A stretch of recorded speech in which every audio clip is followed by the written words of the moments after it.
বাদশাহ হারুন আর রশিদ তার সালতানাতের মহলের মধ্যে বসেছিলেন। অত্যন্ত গরমের কারণে তার প্রচন্ড পরিমাণে পানি পিপাসা লাগলো। তখন সে মহলের কর্মরত লোকদেরকে বললেন, দ্রুত আমার জন্য ঠান্ডা পানি নিয়ে আসো। বাদশাহর হুকুম দেওয়ার কিছুক্ষণের মধ্যেই স্বর্ণের পেয়ালায় করে তার জন্য পানি নিয়ে আসা হলো। বাদশাহ সেই স্বর্ণের পেয়ালা হাতে নিয়ে পানি মুখে দেবে, এমন সময় তার পাশে বসে থাকা একজন বৃদ্ধ বুজুর্গ বলে উঠল, মহামান্বিত বাদশাহ, পানি পান করার আগে আমার একটা কথা শুনেন। বাদশাহ পানির পেয়ালা মুখের কাছ থেকে নিচে নামিয়ে বললেন, আচ্ছা ঠিক আছে বলেন। তখন সেই বুজুর্গ আলেম বলতে লাগলেন, বাদশাহ ধরেন একদিন হঠাৎ করে আপনার পানি পিপাসায় গলা শুকিয়ে গেল, আপনি তৃষ্ণার্ত হয়ে মৃত্যুর মুখে উপনীত হলেন, কিন্তু দুঃখের বিষয় তখন সারা পৃথিবীর কোনো জায়গায় পানি নাই, শুধুমাত্র একজন লোকের হাতে এক পেয়ালা পানি আছে। মহামান্বিত বাদশাহ, ওই এক পেয়ালা পানি আপনি কত মূল্য দিয়ে কিনবেন? দরবেশের এই কথা শুনে বাদশাহ হারুন আর রশিদ বললেন, হুজুর ওই এক পেয়ালা পানির জন্য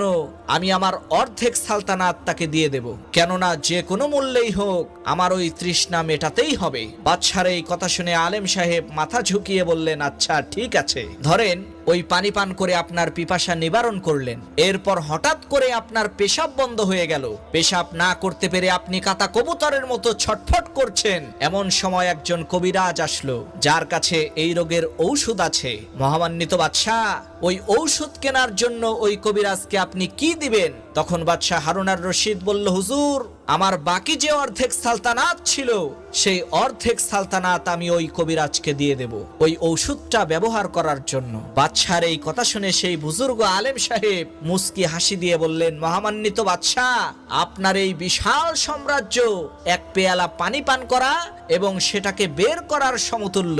তাহলে চিন্তা করে দেখেন, আল্লাহ তাআলা আপনাকে জীবনে হাজারো লাখো বার পানি পান করিয়েছে, আল্লাহ তাআলার কত নিয়ামত আপনি ব্যবহার করেছেন। তাহলে একটু ভেবে দেখেন আল্লাহ তাআলার নিয়ামতের মূল্য কত।